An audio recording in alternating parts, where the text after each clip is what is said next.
thanks to all dignitaries sitting on the dais and the research scholars, bearers of the Nehru Vacan for the organization of such a wonderful program. That is the National Youth Day. The National Youth Day is declared in 1984 by the Government of India on the date of birth of the Vivekananda. That is the 12th January. And after the 1984, each year, Government of India proposed for the organization of the National Youth Day globally. But the present government made more emphasis for the organization of the Indian Youth Day, because in India, more than 55% of the population belongs to age group below the 35.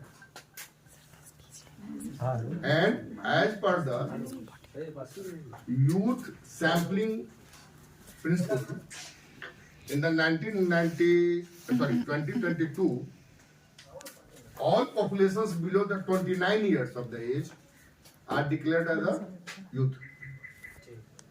जो भी व्यक्ति 29 वर्ष से कम है उनको भारत सरकार के sampling में यूथ के श्रेणी में रखा गया है। और प्रोबेबली 2-3 महीने के अंदर आपका जो इंडिया का पॉपुलेशन होगा वो वर्ल्ड में लार्जेस्ट होगा, चाइना को भी क्रॉस करने जा रहा है with in couple of month. तो अगर उसका 55% जब निकालेंगे तो ये नंबर बहुत ज्यादा हो रहा है। सबसे पहले यूथ डे पे आने के पूर्व बहुत लोग थे, नरेश बाबू भी बोले हैं, रमेश बाबू भी बोले हैं, इन लोगों ने विवेकानंद के बारे में फोटो लिया हुआ कुछ जानकारियां हम लोगों के सामने रखा, साझा किया। विवेकानंद की प्रसिद्धि, इसमें कहीं शक नहीं है कि विवेकानंद की प्रसिद्धि जो हुई है वो शिकागो फर्स्ट रिलीजियस कॉन्फ्रेंस के बाद ही हुआ। विवेकानंद का जन्म आपको लगभग 30 वर्ष की एज में वो गए हैं 63 वगैरह में, 1863 के लगभग है। 12 जनवरी है और वो 12 जनवरी का दिन जो था वो मकर संक्रांति था। आज थोड़ा बढ़ गया, 12 से 13 होता हुआ, 13 से 14 हुआ, 15 हो रहा है, कुछ समय के बाद वो 16 हो जाएगा।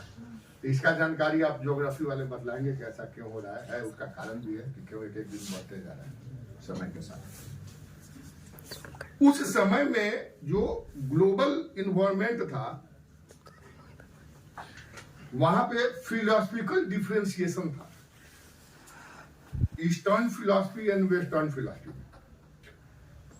और जो भी वेस्टर्न फिलोसफर थे उस समय दो बहुत फेमस नाम था, स्पेंसर और हैबर। ये दोनों जो फिलोसफर थे वो बोलते थे कि ईस्टर्न फिलॉसफी में कुछ है ही नहीं। और समस्या ये था कि 10 या 1100 के बाद ब्रिटिश के काल तक, मतलब 18वीं शताब्दी और 19वीं शताब्दी तक, 1800 का मतलब 19वीं शताब्दी, जो इंडियन फिलॉसफी के कॉन्सेप्ट थे या जो ईस्टर्न फिलॉसफी, इंडियन फिलॉसफी को आप ईस्टर्न फिलॉसफी बोल सकते हैं, तो जो ईस्टर्न फिलॉसफी के कॉन्सेप्ट थे उसका प्रोपगेशन कभी हुआ नहीं। उसका जो कॉन्सेप्चुअल जो प्रोलिफरेशन होना चाहिए था ग्लोबली, वो नहीं हुआ। और इसका कारण था कि जो वेस्टर्न फिलोसफर थे वो ईस्टर्न फिलोसफर को मानते ही नहीं थे। वो बोलते थे ये कुछ नहीं, इसको हम नहीं मानते, वैल्यू ही नहीं था। जैसे यहाँ पे हम लोग का वैल्यू नहीं है, उसी तरह। और ये जो बिगिनिंग जब आप विवेकानंद का देखिएगा, वो कॉलेज हो या स्कूल हो, कॉलेज में वो प्रेसिडेंसी कॉलेज से हैं, उनका उधर बहुत जाने की आवश्यकता भी नहीं है। तो आज प्रेसिडेंसी कॉलेज क्या है, आप कलकत्ता में जाके घूम सकते हैं, उस समय क्या होगा आपको अंदाजा मिल जाएगा कि वो क्या था। और वो साइंस बैकग्राउंड के थे, मैथमेटिक्स उनका चॉइस था। तो किसी चीज को, रीजन को जानना चाहते थे। और उनका जो फैमिली था वो एरिस्टोक्रेटिक फैमिली था। बाद में जाकर उनके पिता के देहांत के बाद थोड़ा सा उनका इकोनॉमिक स्थिति जो है वो थोड़ा डिस्टर्ब हुआ। तो हर चीज को वो जानना चाहते थे कि उसका रीजन क्या है, उसका कारण क्या है, उसको वो पकड़ते थे। और जब उनको ईस्टर्न फिलॉसफी, जिसको हम आप सनातन धर्म बोलते हैं, उसका उन्होंने जब स्टडी किया तो वो दो चीज वहां पे उनको मिला शुरू में। एक कि जो कॉन्सेप्ट ऑफ ईस्टर्न फिलॉसफी है वो वेस्टर्न फिलॉसफी से बहुत ज्यादा है। दूसरा कि जो ईस्टर्न फिलॉसफी का डिटोरिएशन था उसमें ब्राह्मणिज्म हम नहीं बोलेंगे, उसको बोले कि पुरोहितवाद हावी। उस दोनों चीज को उन्होंने, उस कॉन्सेप्ट को डेवलप किया। और जैसे उनको पता चला कि फर्स्ट रिलीजियस कॉन्फ्रेंस होने वाला है शिकागो में, तो उनको अंदर से थोड़ा सा ये हो गया कि हमको जानना चाहिए। आपके रमेश बाबू सही बोले हैं, उनको निमंत्रण वगैरह यहां से था नहीं, लेकिन वो गए। और गए तो एक डेढ़ महीना पहले पहुंच गए थे। वहां पे किसी तरह से वो बेचारा रहते थे, स्पॉन्सर भी है, उधर जाना अभी लंबा होते चला गया। एक डेढ़ महीना रहे और किसी तरह से उन्होंने वहां पे उनको टिकट मिला। उनको लगभग 8 मिनट उन्होंने भाषण दिया है, लगभग 8 मिनट का उनको समय दिया गया था। 11 सितंबर 1893 को उनका वहां पे कॉन्फ्रेंस था। और उसमें सबसे जो सिग्निफिकेंट लाइन था उनके स्पीच का, वो हम आप लोग के पास कोट कर रहे हैं। उनका सबसे जो सिग्निफिकेंट लाइन था वो था, I am proud to belong to a religion which has taught the world both tolerance and universal acceptance. We believe not only in the universal tolerance, but we accept all religions as truth. और उसके लिए उन्होंने जो वहां पे example place किया, वो place किया था जोरेस्ट्रियन का। आज के डेट में भी जोरेस्ट्रियन जो है वो केवल इंडिया में है, जबकि वो आपके इंडिया का रिलीजन नहीं है। लेकिन जोरेस्ट्रियन जो भी है 200, 400, 500 जो भी है, 1000 जो भी हो, वो केवल इंडिया में। और उन्होंने ये प्लेस किया कि द फिलॉसफी या जो रिलीजियस, जिसको उन्होंने सनातन धर्म वहां पे यूज किया था, बोले थे कि वी एक्सेप्ट ऑल, हमने सबको एक्सेप्ट किया है। यानी जो नास्तिक फिलॉसफी वाला है हमने उसको भी एक्सेप्ट किया है, और जो आस्तिक फिलॉसफी का है हमने उसको भी एक्सेप्ट किया। और अगर आप धर्म, सनातन धर्म की तरफ जाइएगा तो सबसे पहले सनातन धर्म को 2 भाग में बांटा जाता है। सबसे पहले फर्स्ट, एक आस्तिक कॉन्सेप्ट, एक नास्तिक कॉन्सेप्ट। और नास्तिक कॉन्सेप्ट जो है वो बोलता है कि हम भगवान को मानते ही नहीं है, we only observe the fact which I see physically. वो बोलता है कि जो हम देखेंगे वही हम मानेंगे, जो नहीं देखेंगे हम नहीं मानेंगे।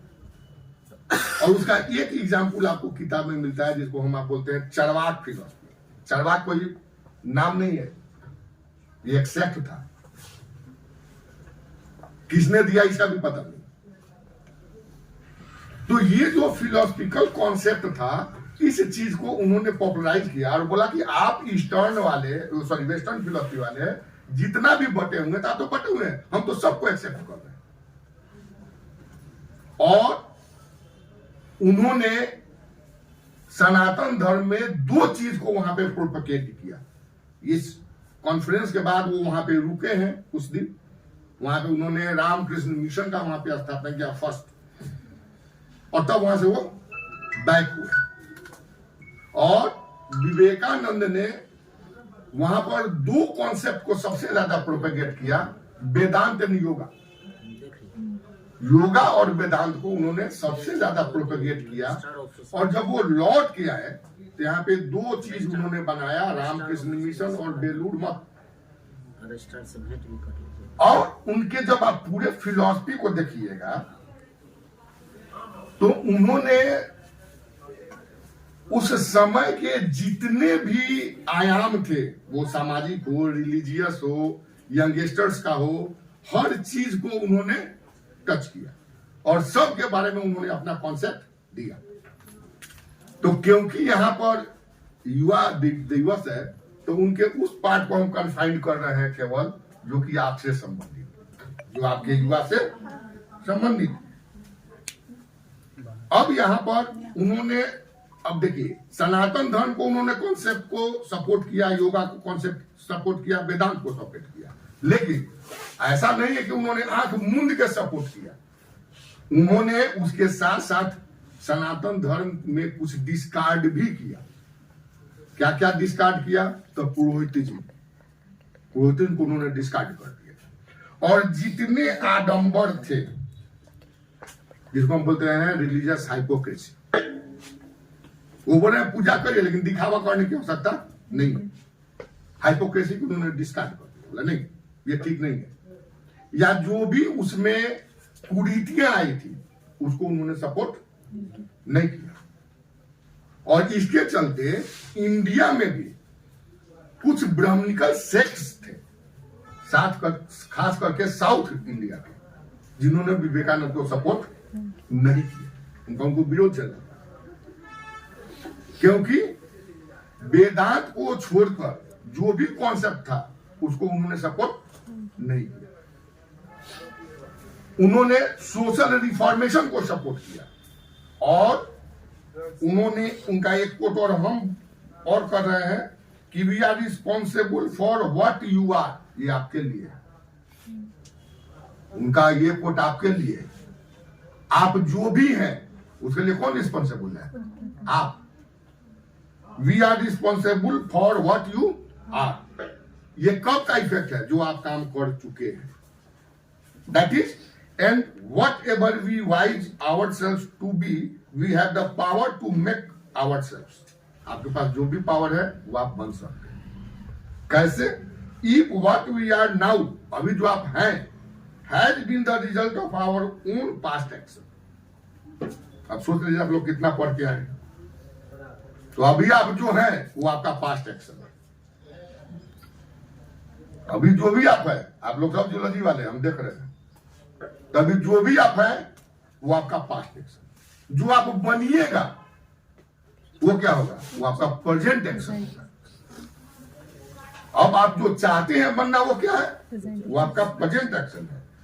Past action, it certainly follows that whatever we wise to be, जो आप बनना चाहते हैं इन द फ्यूचर, भविष्य में, can be produce by our present action. तब ये कहां से प्रोड्यूस होगा? आपके प्रेजेंट एक्शन से। So we have to know how to act. अब आप अपना डिसाइड कर लीजिए कि आपको क्या करना है। इसके साथ साथ, ये मेरा कोट नहीं है, ये कोट मेरा नहीं है, ये विवेकानंद का कोट है, इसमें मेरा एक शब्द नहीं है। तो आपको जो भी आप हैं वो आपका पहले का एक्शन है। आप एनालाइज करिए, आप क्या बनना चाहते हैं वो एनालाइज करिए, और वो बनने के लिए आपको एक्शन क्या करना है वो आप डिटरमाइन कर लीजिए। और जब ये आप करिएगा तो क्या होगा, आपके दिमाग में एक कॉन्सेप्ट डेवलप करेगा। और ये भी विवेकानंद नहीं बोल रहे, हम नहीं बोल रहे, मेरा कुछ नहीं है इसमें, एक लाइन मेरा नहीं है। When an idea exclusively occupies the mind, अब इसके बाद आपके माइंड में जो आइडिया डेवलप करेगा, जो ऑक्युपाई करेगा, जो आके फंस जाएगा, it is transformed into the actual physical और मेंटल स्टेट। ये किसमें ट्रांसफॉर्म कर जाएगा? आपके फिजिकल और मेंटल। तो पहले तो आपके दिमाग में क्या था कि मोबाइल देके चोरी करके लिख लेंगे, फिजिकल मेंटल स्टेट में फंसा हुआ था। अब जाके हम बोलेंगे कि चोरी नहीं करी था, मार करने के लिए तैयार हो जाइए। नहीं, उसको कॉन्सेप्ट को चेंज कर। नाउ अब ये जरूरी भी क्यों है? अब थोड़ा इधर आ जाता है। बोले ना कि केवल हम युवा से जुड़े रहेंगे, अब विवेकानंद के लाइन पे ही जुड़े रहेंगे। अब ये क्यों जरूरी है? Because India has the largest young population. India के पास क्या है? लार्जेस्ट यंग पॉपुलेशन है, and it is very difficult to provide क्या चीज? Job to all young ones in future. It is very difficult. ये असंभव है कि आप सभी को नौकरी दें। अब थोड़ा इकोनॉमिक से बात कर लिया जाए, फिर आगे चल देंगे। And if you study the economic concept for the development, then the sectors are divided into 5 sectors. आपका जो सेक्टर है, इकोनॉमिक सेक्टर है, 3 तो आप लोग जानते होइएगा, primary sector, secondary sector, tertiary sector, इतना आप जानते होइएगा। 2 उसमें हम जोड़ देते हैं, quaternary sector and quarantine sector. 5 sector. आज के डेट में कितने सेक्टर है? 5 सेक्टर। कहां पे हम लोग काम कर सकते हैं? आप सभी युवा हैं, हम लोग कहां पे काम कर सकते हैं, हम आपको बता दें। क्यों बतला दे? कि ये भी फिर वहां विवेकानंद का ही बात बोल रहे हैं और किसी का नहीं बोल रहे। तो सब बात बोलेंगे तो सब विवेकानंद क्या बोलेंगे? विवेकानंद क्या बोल रहे हैं कि if you full heartedly do any action, अगर आप पूरे मन से कोई काम करेंगे, उसको पूरा नहीं पड़ रहा है, थोड़ा लंबा, ठीक है? तो 5 युवा, मतलब ए फ्यू, उन्होंने 5 नहीं बोला है, उन्होंने बोला है a few youngsters can do the work with in a year. माने जितना काम कुछ युवा अगर फुल हार्टेडली काम करें तो 1 साल में कर सकते हैं, वो युवाओं का समूह वर्षों में भी उतना काम नहीं कर सकता है अगर वो फुल हार्टेडली काम नहीं करे। आप जॉब अपॉर्चुनिटी को देखना चाह रहे हैं। प्राइमरी सेक्टर का मतलब माइनिंग हो गया, एग्रीकल्चर हो गया, मतलब जो आप रिसोर्स जनरेट करते हो सब क्या है? Primary sector. सेकेंडरी का मतलब मैन्युफैक्चरिंग। मैन्युफैक्चरिंग में भी 2 पार्ट, स्मॉल इंडस्ट्री और दोनों का मिनिस्ट्री अलग अलग। टर्शरी क्या हो गया? सर्विस। क्वाटरनरी क्या हो गया? यही आप यहीं पे हमको मतलब यूनिवर्सिटी के लिए, क्योंकि the programme is organised in the university. हमको क्वाटरनरी से ही मतलब है, हमको प्राइमरी सेकेंडरी टर्शरी से भी कोई मतलब नहीं। Knowledge industry, quaternary is the knowledge industry. If you develop the specific knowledge, you will develop the purchasing capacity. आपके पास purchasing capacity हो जाएगा वहां पर। अगर आप कुछ निर्माण करते हैं, आपके पास वो कैपिटल वैल्यू हो जाएगा। Why so? The term of the human resources is converted to the human capital. आज के डेट में उसको क्या बोला जा रहा है? Human capital. ह्यूमन रिसोर्स अब नहीं बोला जाता है, अब बोला जाता है human capital. That means the quaternary sector is directly associated with the system related with the universities. ये जो क्वाटरनरी सेक्टर है वो किससे रिलेटेड हो गया? डायरेक्ट वो रिलेटेड हो रहा है किस चीज से? यूनिवर्सिटीज से। कि आपके पास कितना नॉलेज आप प्राप्त कर रहे हैं, उस नॉलेज का आज से 5 वर्ष के बाद, 3 वर्ष के बाद, 2 वर्ष के बाद, 7 वर्ष के बाद मार्केट वैल्यू क्या होगा, उसका मार्केट वैल्यू क्या होगा। अगर मान लीजिए कि आपने कुछ ऐसा चीज इजाद किया जो आप ही को मालूम है, कोई आपको यूज करना चाहता है, आपको पैसा देगा, लाइकली आप बहुत अच्छे जानकार हैं, आपको कहीं नौकरी नहीं मिली, सब इसमें एलियंस घूमने गया होगा, आधा से ज्यादा पक्का गया होगा। एलियंस वाला उस टीचर को बुला के बोलेगा कि हम 5 लाख पर मंथ दे रहे हैं, पढ़िए पढ़ाइए। व्हाट इज, क्या है ये नॉलेज इंडस्ट्री है। It is the knowledge industry. आपको कहीं नौकरी नहीं मिला, आपको एलियंस 5 लाख रुपया दे रहा है, तो प्रोफेसर बनिएगा कि एलियंस में जाइएगा पढ़ा, कहाँ जाइएगा, अरे कहाँ जाएगा, सब बोलो ना जी, एलियंस में जाएगा, 5 लाख रुपया मिल रहा है। तो now it has a separate sector. ये चौथा है। 5वां क्या है, क्वांटीन बोले हैं, इसका मतलब कि mobilisation of the tertiary and quaternary sector. Mobilisation, अभी राज्य सरकार एक लेटर निकाल दिया, कॉन्ट्रैक्ट पर टीचर ले लीजिए एजेंसी से, एजेंसी को पैसा मिलेगा ना कि नहीं मिलेगा। क्या हुआ, mobilisation of the quaternary sector, mobilisation of the quaternary sector. अब इतने सेक्टर्स में, क्योंकि गवर्नमेंट ऑफ इंडिया ने आपको उसको मालूम है, वहां पे डाटा मालूम है कि इतने रेट में पॉपुलेशन इंक्रीज कर रहा है, इतना रेट में बढ़ रहा है, young ones is the power, power वही है, तो इसके पास दोनों कैपेसिटी है। एक बार आप लोगों को क्लास में बताया है, इसका पॉजिटिव इंपैक्ट भी हो सकता है, इसका निगेटिव इंपैक्ट भी हो सकता है। अगर इस यंग युवा जो हो रहा है, युवा पॉपुलेशन जो हो रहा है, अगर इसको आप प्रोडक्टिविटी में कन्वर्ट कर सकते हैं, जैसे चाइना वगैरह में क्या है, वो प्रोडक्टिविटी में कन्वर्ट कर रहा है, उसे काम करा रहा है, वो किधर कन्वर्ट कर रहा है, प्रोडक्टिविटी में, तो कंट्री को क्या हो जाएगा, फायदा हो जाएगा। अगर आप उसको प्रोडक्टिविटी में कन्वर्ट नहीं करा पा रहे हैं, तब क्या हो जाएगा, आपके लिए समस्या हो जाएगा। सब बोलेगा नौकरी तो नहीं देगा, लूटमार शुरू हो जाएगा। तो that means government of India launch the number of plans. हालांकि ठीक है, आज तक अभी गवर्नमेंट ऑफ इंडिया का जो प्लान्स है, they are not successful as yet. उन्होंने स्किल इंडिया चलाया, उन्होंने क्या चलाया, मेक इन इंडिया चलाया, उन्होंने मेड इन इंडिया चलाया, क्या क्या चलाया, बहुत चलाया। अभी जो बहुत प्लान्स चल रहे हैं, आपको महात्मा गांधी कौन इंसेंटिव करके बहुत सारा इंसेंटिव अभी गवर्नमेंट चला रहा है ये स्मॉल इंडस्ट्री के लिए, लेकिन वो सक्सेसफुल नहीं हुआ। अभी आपको नीतीश बाबू भी बोले, सीएम ऑफ बिहार, हम 2-2 लाख रुपया देंगे जो गरीब लोग हैं, फॉर द किस चीज के लिए, रोजगार के लिए। तो ये सब क्या है, ये लो एम्प्लॉयमेंट जनरेशन के लिए गवर्नमेंट ये काम कर रही है, क्योंकि सबको मालूम है कि आगे क्या होने जा रहा है। But what is important, to develop the skill.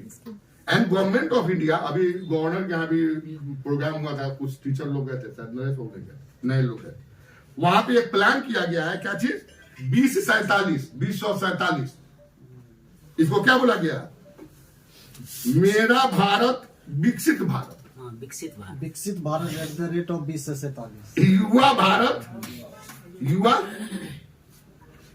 Bharat. ये एक नया कॉन्सेप्ट दिया जा रहा है, और इस कॉन्सेप्ट को बोला जा रहा है कि आप पॉपुलराइज करें। 1947 इसको टारगेट कर दिया गया 2047। क्यों, क्योंकि अगर 2047 तक इसको आप अचीव नहीं कर पाते हैं, तो ये काफी ही मुश्किल हो जाएगा, and particularly in the Bihar and Uttar Pradesh, because the fertility of the Bihar and Uttar Pradesh is the 2.7। यहां का फर्टिलिटी रेट 2.7 हो रहा है, और ये सबसे ज्यादा समस्या क्रिएट करेगा, because we have no industrial development, we have no market system, कुछ नहीं है। तो आपको करना क्या है, if you want to develop the society, यहाँ पे हर एक सेक्टर को मेहनत करना होगा। हम लोग को भी मेहनत करना होगा कि आपको अच्छा शिक्षा दे, आपको भी मेहनत करना होगा कि अच्छा शिक्षा ले, हम स्किल डेवलप करें, ई नहीं कि एडमिशन ले लिए, कहाँ है फर्स्ट सेमेस्टर का लड़का, 3 लड़का आया है 68 में, वो भी मैसेज करने के बाद ग्रुप में मैसेज किया गया ये आइए क्लास में, तब पहुंचा 3 लड़का। और तब क्या बोलेगा कि हमको सरकार नौकरी नहीं देती है, तुमको आता कीजिए जो क्या हो, पूर्ण दिल से उस किसी कार्य को संपादित करें, और then we change the system, तब हम उस पूरे सिस्टम को चेंज कर सकते हैं। और नहीं तो अगर पूरे ग्रुप में भी आप देते हैं तो उसको हम कितना ही साल आप ले लीजिए, the changing is not possible. Likely ये सब बात हम इसलिए बोल रहे हैं कि we are gathered here only on the eve of the youth days. हम लोग यहाँ पे खड़ा किसके लिए हैं? यूथ डेज के लिए हैं, न कि उनके रिलीजियस फिलॉसफी के लिए है, न ही उनके हम सोशल फिलॉसफी के लिए। तो दैट इम्फेसिस जो आज बातें हो रही हैं, जो भारत सरकार आज बात कर रही है, विवेकानंद कब कर दिए थे? आज से